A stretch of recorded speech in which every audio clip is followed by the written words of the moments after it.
ചോദിപ്പിൻ തരപ്പെടും എന്ന് കർത്താവ് പറഞ്ഞത് പിണറായി വിജയൻ ഉദ്ദേശിച്ചാണ്. NSS ചോദിച്ചാലും SNDP ചോദിച്ചാലും മുസ്ലിയാർ ചോദിച്ചാലും മൗലവി ചോദിച്ചാലും ആര് ചോദിച്ചാലും നടത്തി കൊടുക്കും. ഞാനോ സുരേഷോ റോയ് മാത്യോ അതല്ലെങ്കിൽ കാരശ്ശേരി ഭാഷ ചോദിച്ചാൽ നടത്തി തരില്ല. അത് വേറെ. സമുദായങ്ങൾ സർക്കാരിന്റെ വിദ്യാഭ്യാസ നയത്തിൽ ഇടപെടേണ്ട എന്ന് പറഞ്ഞ വി ശിവൻകുട്ടി ചങ്ങനാശ്ശേരി രൂപതയിലെത്തി സ്നേഹസമ്പന്നനായി മാറി. തോന്നി അതങ്ങനെ വരൂ, അതങ്ങനെ സംഭവിക്കൂ. വി ശിവൻകുട്ടി വെല്ലുവിളിക്കുന്നു. സാക്ഷാൽ മുഖ്യമന്ത്രി പിണറായി വിജയൻ അത് ഒരു നിമിഷം കൊണ്ട് അവിടെ ചെന്ന് വിഷമിറക്കിക്കുന്നു. അറിയാവുന്ന പോലെ സാർ കാര്യങ്ങൾ ചെയ്യാൻ പറ്റും, പറ്റുന്നതിന്റെ പരമാവധി ഞാൻ ചെയ്തു. അഡ്വക്കേറ്റ് ജയശങ്കർ, വിദ്യാഭ്യാസ മന്ത്രിയുടെ വാക്കിന് വിലയില്ലാതായോ കേരളത്തിൽ?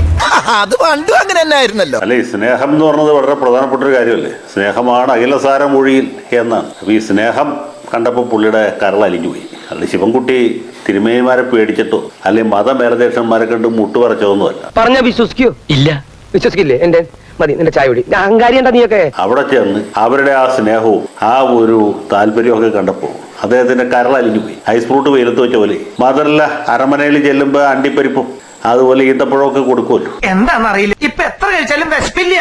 ആർത്തി കൂടിട്ടാവും. അതൊക്കെ കഴിച്ചപ്പോൾ പുള്ളിയുടെ നിലപാട് മാറി. മാത്രമല്ല, NSSകാർ കോടതിയിൽ പോയി വാങ്ങിയ ഉത്തരവ് കോടതിയിൽ പോകാത്ത മതമേലധ്യക്ഷന്മാർക്ക് കൊടുക്കുന്നതിൽ എന്താ തെറ്റുള്ളത്? ഏതായാലും ഭക്ഷണം മുടക്കണ്ട, ധൈര്യമായിട്ട് കഴിച്ചോളൂ. ഓഹോ, അപ്പൊ ആ ഒരു ഉദ്ദേശത്തോടെയാണല്ലേ നീ ഇവനെ ഉരുട്ടുരുട്ടി തീറ്റത്. എല്ലാവരും ഒരുപോലെ കോടതിയിൽ പോകണം. എല്ലാവരും വലിയ വക്കീലന്മാരെ കാശ് കൊടുത്ത് എൻഗേജ് ചെയ്യണം. അധ്വാനിച്ച് വിധി മേടിക്കണം എന്ന് എവിടെയെങ്കിലും പറഞ്ഞിട്ടുണ്ടോ? അങ്ങനൊന്നും ചെയ്യേണ്ട ആവശ്യമില്ല. അതൊക്കെ ശിവൻകുട്ടിക്കാരൻ.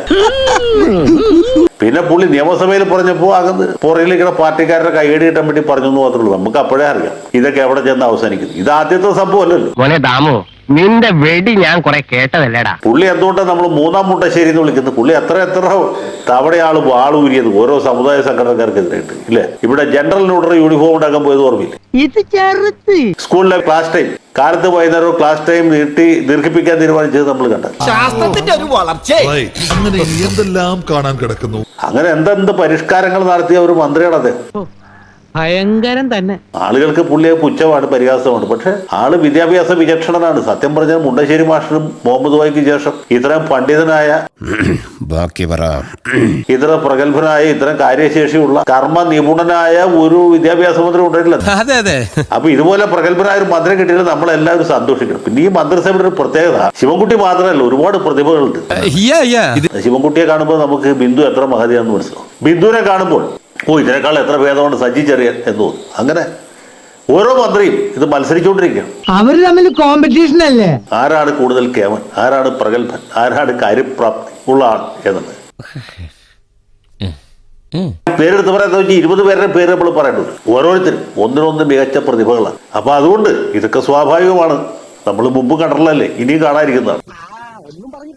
കൈ നനയാതെ മീൻ പിടിക്കുന്ന വിദ്യയിൽ ക്രൈസ്തവ മതമേലധ്യക്ഷന്മാരെ കഴിഞ്ഞിട്ട് വേറെ ആരാണെങ്കിലും സമരം ചേർന്നു സിന്ദാബാദ് വിളിച്ചിട്ടൊക്കെ ആണ് കാര്യങ്ങൾ ചെയ്യുക. അല്ലെങ്കിൽ കോടതിയിൽ കേസ് കൊടുത്തിട്ടാണ്. ഇവരങ്ങനെയല്ല.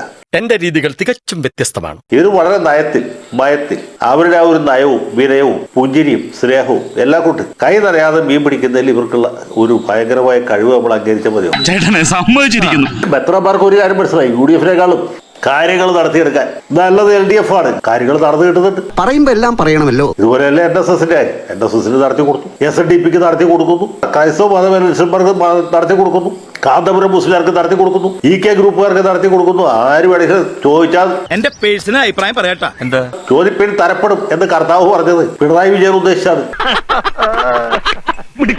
NSS ചോദിച്ചാലും SNDP ചോദിച്ചാലും മതമേലധ്യക്ഷന്മാർ ചോദിച്ചാലും മുസ്ലിയാർ ചോദിച്ചാലും മൗലവി ചോദിച്ചാലും ആര് ചോദിച്ചാലും നടത്തി കൊടുക്കും. ഞാനോ സുരേഷോ അല്ലെങ്കിൽ റോയ് മാത്യോ അതല്ലെങ്കിൽ കാരശ്ശേരി ഭാഷ ചോദിച്ചാൽ നടത്തി തരില്ല. അത് വേറെ. ഇതിനൊക്കെ എന്താ വേണ്ടെന്നറിയോ? What is the problem? എന്താ പറ്റിയേ? ഒന്നും പറ്റിയില്ല, പറ്റും. 4 വോട്ടിന് വേണ്ടി നവോത്ഥാന മൂല്യങ്ങൾ ബലികഴിക്കില്ല എന്ന് പറഞ്ഞ പിണറായി വിജയനോട് നവോത്ഥാന സദസ്സിൽ നിന്ന് എവിടെയെന്ന് ചോദിച്ചാൽ അദ്ദേഹത്തിന് ഉത്തരവുണ്ടാവില്ല. തന്ത്രിയുടെ ബ്രഹ്മചര്യത്തെക്കുറിച്ച് അദ്ദേഹം പൊതുവേദിയിൽ കയ്യടികൾക്കിടയിൽ ആർത്തട്ടഹസിച്ച് പറഞ്ഞു. അതേ തന്ത്രി അദ്ദേഹത്തിന്റെ സാന്നിധ്യത്തിൽ അവിടെ നിലവിളക്ക് കൊളുത്തി. മതസാമുദായിക നേതാക്കൾ 3 പേരും ഒന്നിച്ചൊരു വേദിയിൽ വന്നു കഴിഞ്ഞാൽ അത് മൂന്നാം ഭരണത്തിന്റെ കാഹളമാണെന്ന് അദ്ദേഹവും അദ്ദേഹത്തെ അനുകൂലിക്കുന്ന എഴുത്തുകാരും ഒക്കെ ഉള്ളവരെ കൊണ്ട് പറയിപ്പിച്ചു. സ്വന്തമായിട്ട് പോഴുന്നതിന് ഒരു ഉളുപ്പില്ലേ? അതുകൊണ്ട് ഈ ആചാരം തുടരുമോ? ഇത് പൂർവാധികം ഭംഗിയായിട്ട് തുടരും. പുള്ളി കേരളത്തിൽ മുഖ്യമന്ത്രിയായി കഴിഞ്ഞാൽ അയ്യോ, ഓർമ്മിപ്പിക്കല്ലേ പൊന്നെ. ഓർത്താ ഇപ്പോഴും പേടിയാവുന്നു. ഈ കേരള സംസ്ഥാനത്തെ മൗലവിമാർക്കും മുസ്ലിയാക്കന്മാർക്കും ബിഷപ്പുമാർക്കും NSSനും SNDPക്കും മറ്റെല്ലാ സാമുദായിക സംഘടിത സമുദായങ്ങൾക്കുമായിട്ട് തീർന്നു ആൾക്കാരാ സ്വന്തം കാര്യം ചിന്താവാന്നുള്ള ഒറ്റ ചിന്തല്ലേ ഉള്ളൂ. അവിടെ പാർശ്വവൽക്കരിക്കപ്പെട്ട ആളുകളുണ്ട്, പ്രത്യേകിച്ച് പ്രിവിലേജ് ഇല്ലാത്ത ആളുകൾ. അവരുടെ കാര്യം അവരുടെ കഞ്ഞി കുമ്പിളിൽ തന്നെ ആയിരിക്കും, അതിന് യാതൊരു മാറ്റം ഉണ്ടാകാൻ പോകുന്നില്ല. നീ ഇവിടെ വന്നിറങ്ങിയത് മുതലാണ് എന്റെ ദുരിതം തുടങ്ങിയത്. UDF ഏതാണ് LDF ഏതാണെന്ന് ആൾക്കാർക്ക് സംശയം വരുന്ന ഒരു സമയമുണ്ടോ? നീ അവനെ പറഞ്ഞ് മനസ്സിലാക്കുന്നുള്ള കൂട്ടത്തിൽ എനിക്കിട്ട് താങ്ങരുത്. മന്ത്രിമാരായി കഴിയുമ്പോൾ ഇവർക്ക് മിക്കവർക്കും തന്നെ ഈ അമ്നേഷ്യ ബാധിക്കും. അതാണ് ഇപ്പൊ പിണറായി വിജയൻ സംഭവിച്ചത്. എന്നെ കാണിക്കാനുള്ള പതിവ് നാടകമൊന്നും വേണ്ട. കഴിഞ്ഞ 5 കൊല്ലം മുമ്പ് പുള്ളി പറഞ്ഞ കാര്യങ്ങൾ പുള്ളിക്ക് ഓർമ്മയില്ല. പുള്ളി ഇപ്പൊ പറയുന്ന കാര്യങ്ങൾ കുറച്ച് കഴിയുമ്പോൾ വീണ്ടും ഓർമ്മയില്ലാതെയാവും. എന്താ ചെയ്യാ? ഇനി ബോധം വന്നവരെ വെയിറ്റ് ചെയ്യും. അപ്പൊ പുള്ളിക്ക് ഓരോ സമയത്തും ഇങ്ങനെ നയം മാറ്റിക്കൊണ്ടിരിക്കും. അഭിപ്രായം ഇരുമ്പോലൊക്കെ അല്ല എന്ന് പറഞ്ഞത് പുള്ളിയുടെ കാര്യത്തിൽ വളരെ ശരിയാണ്. ഇയാളും പൊട്ടനായിരിക്കും, താനും പൊട്ടനായിരിക്കും, പക്ഷെ ഞാൻ പൊട്ടനല്ല. അപ്പൊ നവോത്ഥാനം, പ്രബുദ്ധത, ഭരണഘടന, ധാർമ്മികത, ഇങ്ങനെയുള്ള പല സാധനങ്ങളും ഇവര് സമയാസമയങ്ങളിൽ ഉയർത്തിപ്പിടിക്കും. അത് ഉയർത്തിപ്പിടിക്കുന്നത് കൈ കഴക്കുമ്പോ താഴെ വെക്കുകയും ചെയ്യും. ഇപ്പൊ താഴെ വെക്കുന്ന മൂടാണ്. എന്ത് വിവരക്കിടക്കായി കാട്ടണേ? മനക്കെത്ര മേനവന്മാര് വിവരദോഷികളല്ല, വിവരദോഷികളാണെന്ന് ചിലർക്കൊക്കെ ഒരു ധാരണയുണ്ട്.